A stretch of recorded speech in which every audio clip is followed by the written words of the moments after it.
¿Qué tal, chicos? ¿Cómo les va? ¿Cómo están? Hoy vamos a dar la sexta clase y luego haremos el seminario número 6. Corresponde al día viernes 8 de mayo del año 2020.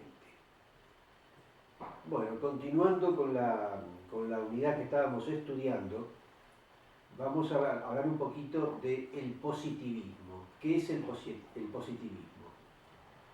Bueno, en principio tenemos que decir que el positivismo es una corriente filosófica que afirma que todo conocimiento deriva de alguna manera de la experiencia, la cual se puede respaldar por medio del método científico.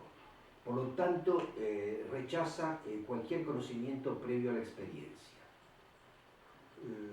La palabra positivismo, hablando desde el punto de vista epistemológico, significa sin valor o sin prejuicios. Es decir, que no cree en ideas previas o ideas a priori, porque todo está bien abierto hasta que se demuestre objetivamente a través del método científico. El término positivismo surgió en Francia a mediados del siglo XIX. El primer filósofo francés que habló sobre el positivismo fue Saint-Simon, que fue el precursor de la filosofía social. Luego, el sociólogo y filósofo francés Auguste Comte fue quien popularizó dicha corriente filosófica, junto con el filósofo británico John Stuart Mill. Tanto Comte como Mill se basaban en la idea de que todo conocimiento o actividad científica o filosófica debía partir de hechos reales. Repito, debía partir de hechos reales y posibles, que se podían comprobar a través del método científico. Por lo que rechazaban cualquier tipo de conocimiento previo a la experiencia. Bueno, el positivismo tiene su raíz en la Ilustración francesa, ¿no? Que surge, y ahí donde surge con énfasis el racionalismo y el empirismo inglés, representado por Douglas Hume. Asimismo, el positivismo fue uno de los resultados que produjo la Revolución Francesa, tras los cambios políticos, sociales y económicos, ¿no? El positivismo es una conjugación del empirismo, que es la corriente filosófica que se basa en que todo conocimiento es adquirido a través de algún tipo de experiencia u observación, en la cual la lógica y las matemáticas van más allá de los hechos, a través de la aplicación del método científico.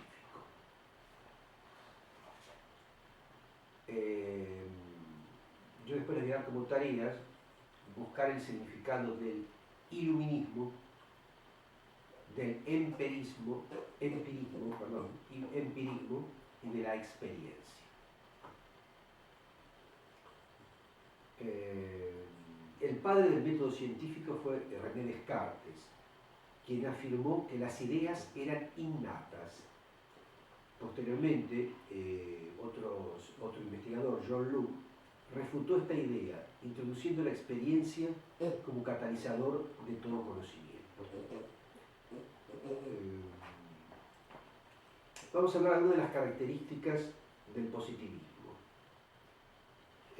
Decimos que rechaza las ideas o las nociones a priori, los conceptos o creencias de tipo universal que no hayan sido comprobados. Y todo aquello que no ha sido comprobado lo rechaza. El positivismo se basa en hechos empíricos que son los que fundamentan el conocimiento. También promueve como válido el conocimiento de carácter científico respaldado por el método científico. Lo podés llevar también. El método científico debe ser aplicado tanto a las investigaciones científicas como a las humanísticas.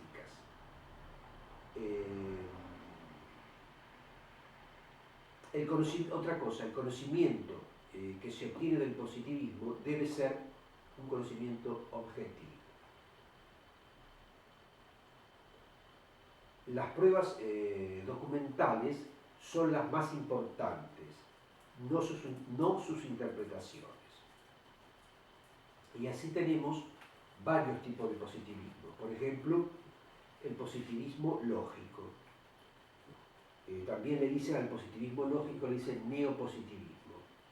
Y es una corriente filosófica que incluye en su metodología científica el análisis del lenguaje.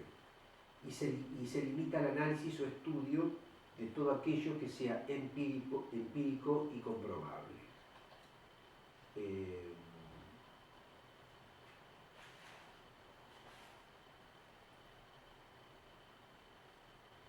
Otra pregunta, recién hablamos de qué es el positivismo, quiénes fueron sus creadores a través de la historia, y también hablamos de las características del positivismo. Y ustedes van a tener que buscar el significado de iluminismo, empirismo y experiencia. Ahora vamos a hacer otra pregunta. ¿Qué es el relativismo? El relativismo es una corriente filosófica que afirma que todos los puntos de vista son igualmente válidos. Por lo tanto, toda verdad es relativa a cada individuo. Los apellidos que se le dan al relativismo lleva a esta forma filosófica a cuestionar otras áreas más específicas, como el relativismo cultural, el relativismo étnico, el ético y moral.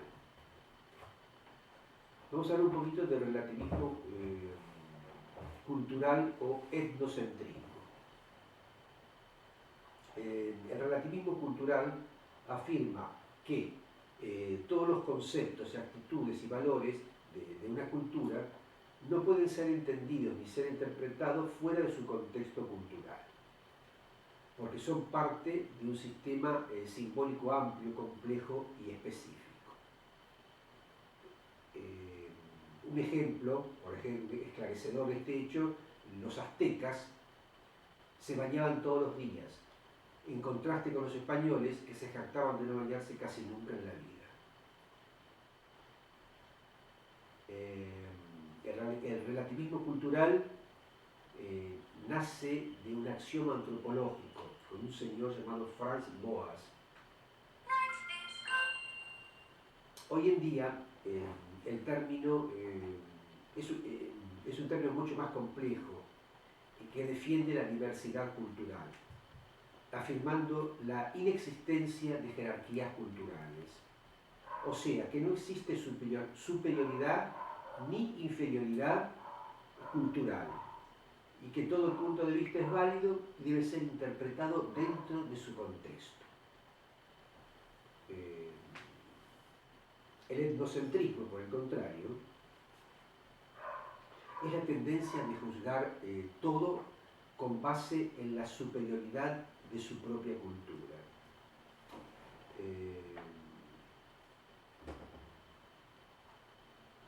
Por ejemplo, yo prefiero la comida de mi país y considero repugnante o asquerosa la comida de otro país. Sería un ejemplo así grosero para ver los dos extremos.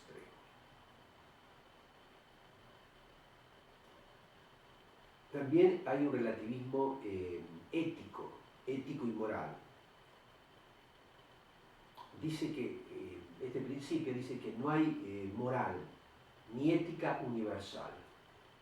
Este concepto es muy controversial y provoca muchos debates, ya que cuestiona la universalidad de los códigos, tanto éticos como morales, que sobre todo las religiones monoteístas predican.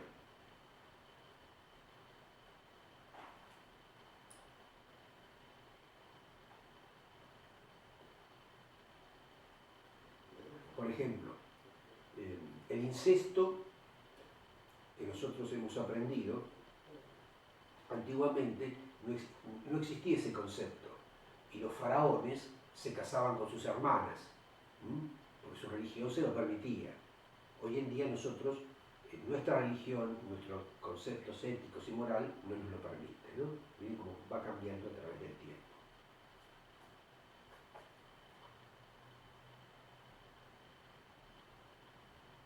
Los reyes, antiguamente, se casaban generalmente tíos con sobrinas y lo tomaban como lo más natural del mundo. Hoy ya eso no ocurre. Ahora vamos a hablar un poquito del relativismo y el subjetivismo. Tanto el relativismo como el subjetivismo afirman que la verdad es relativa a cada individuo, pero uno y otro se diferencian en lo siguiente. El relativismo concluye que todos los puntos de vista son igualmente válidos. En cambio, el subjetivismo concluye que ningún punto de vista es válido, ya que cada punto de vista es relativo a cada individuo, o sea, se contrapone.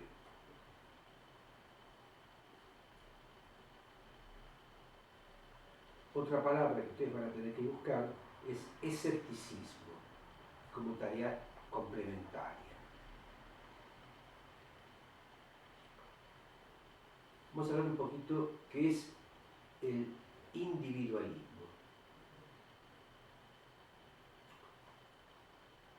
El individualismo puede definirse como una tendencia a pensar y actuar conforme a los propios criterios del sujeto, con total independencia de las determinaciones sociales externas a su persona.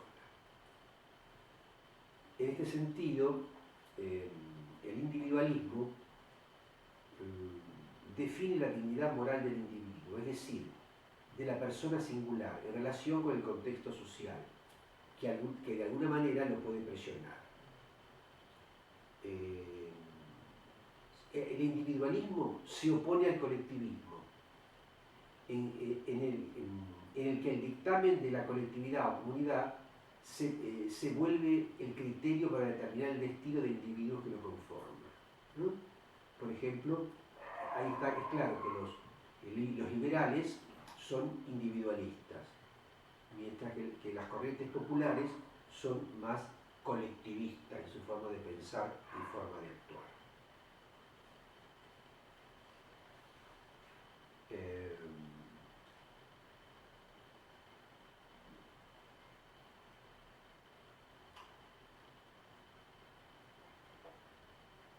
Aparece con el correr del tiempo en las sociedades el consumismo, que es una enfermedad que tenemos hoy en día.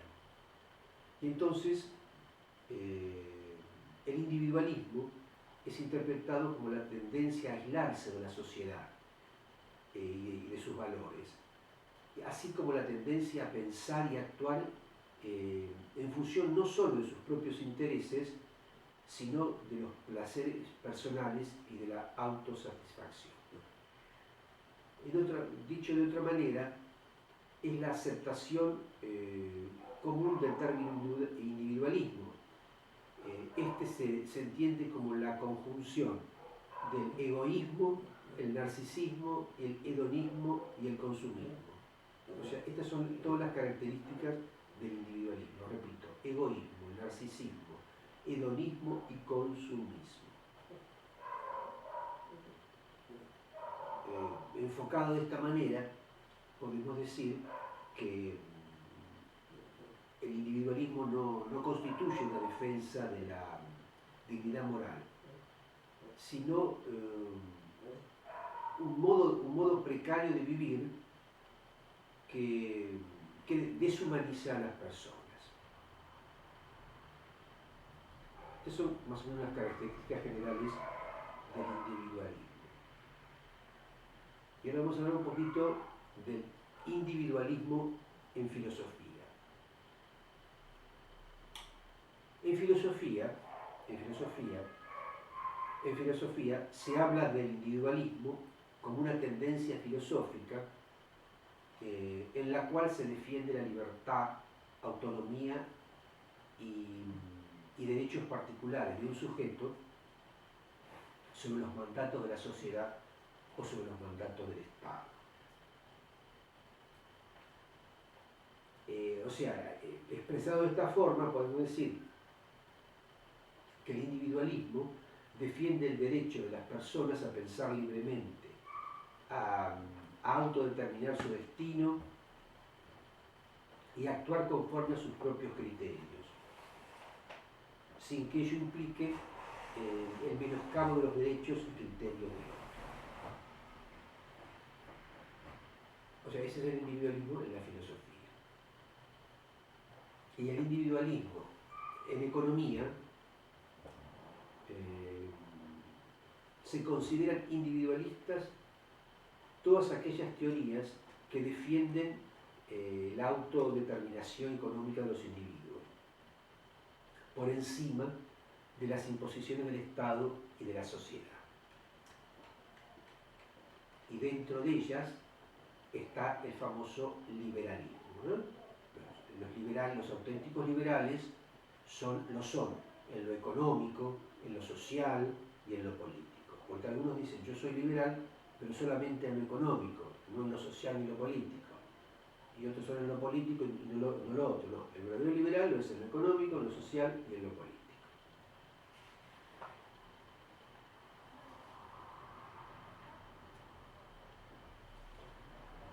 Bueno, otra pregunta que tenemos que resolver,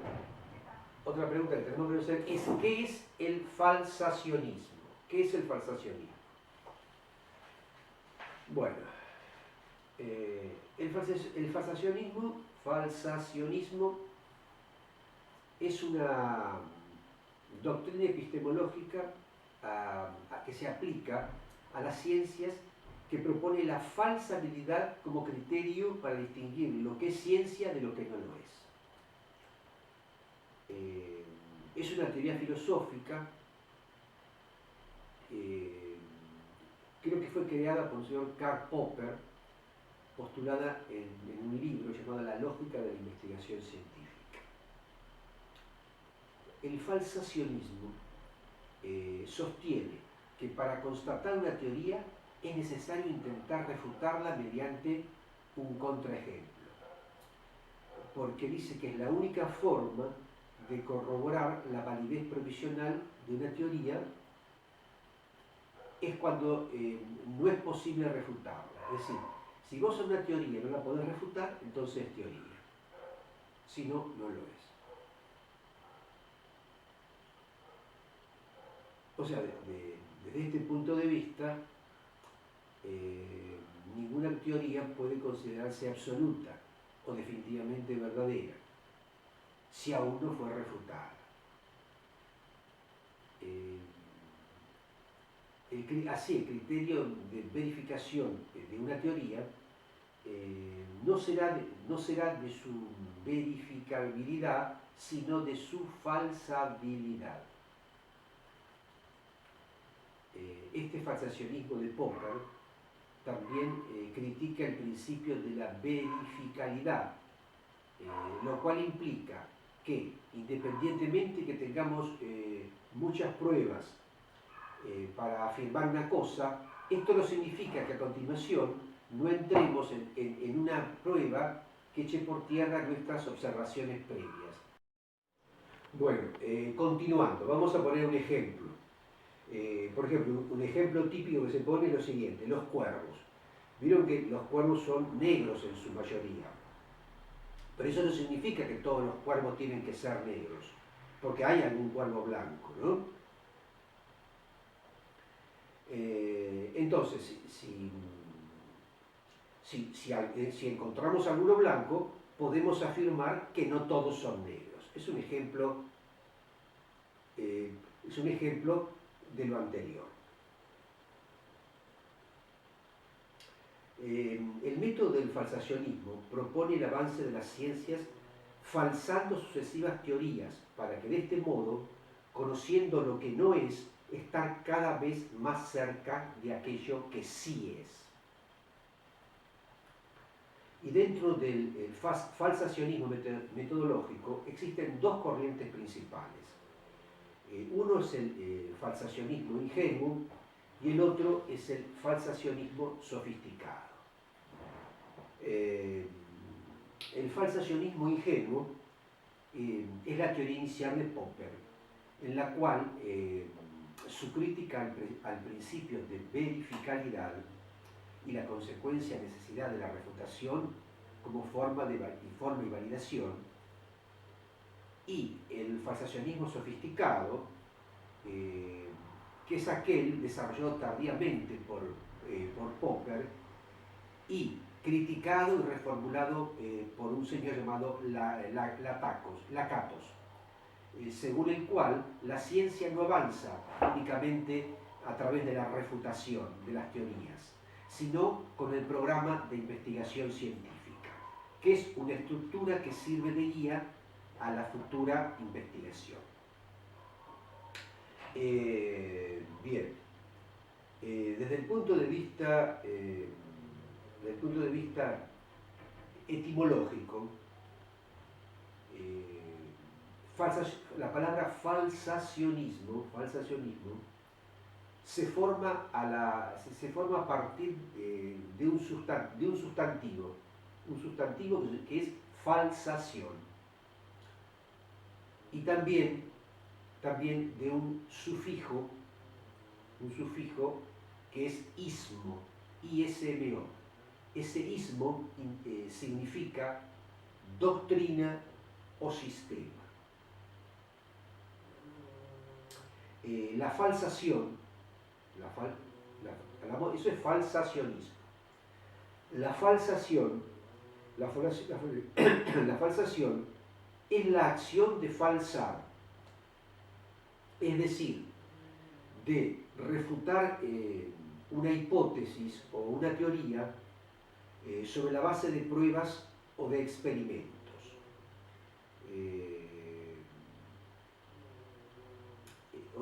Originariamente, el falsacionismo fue denominado por Popper como racionalismo crítico. Bueno, es decir, todo esto es para corroborar las distintas teorías científicas, todas las preguntas que hay que hacer en un sentido y otro. Por supuesto, todo un enfoque filosófico.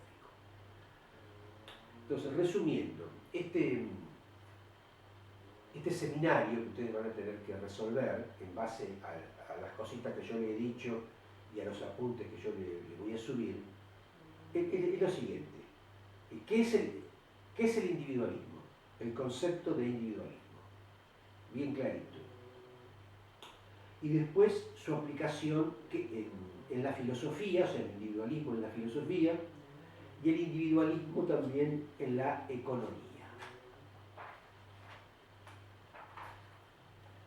Después, otro de los conceptos que ustedes van a tener que redondear en base a todo esto es ¿qué es el relativismo? ¿Qué es el relativismo?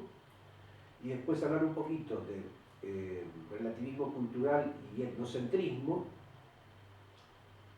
Repito, relativismo cultural y etnocentrismo. También hablar un poquito de relativismo ético y moral. Si quieren definir ética y moral, va a ser mejor, y en base a la definición de ética y moral, hablar del relativismo ético y moral. Luego van a tener que hablar un poquito de relativismo, qué es el relativismo y el subjetivismo, o sea, relativismo ético y moral, y el relativismo y el subjetivismo. Y también sería importante acá hablar un poquito del concepto del escepticismo. ¿Qué entienden ustedes por el escepticismo?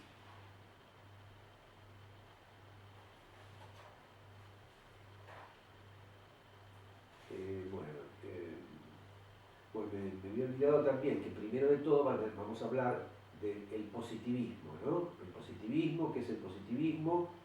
Un poquito la breve historia de cómo surge esta corriente filosófica, o sea, en qué consiste el positivismo.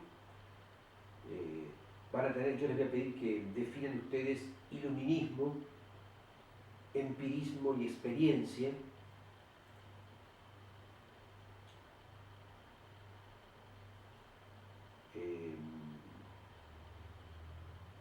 Y también vamos a tener que hablar un poquito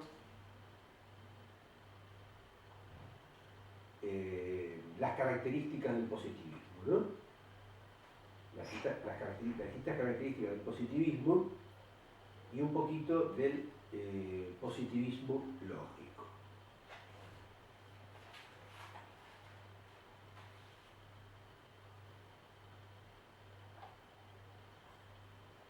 Y después vamos a terminar con el falsacionismo. ¿Qué es el falsacionismo?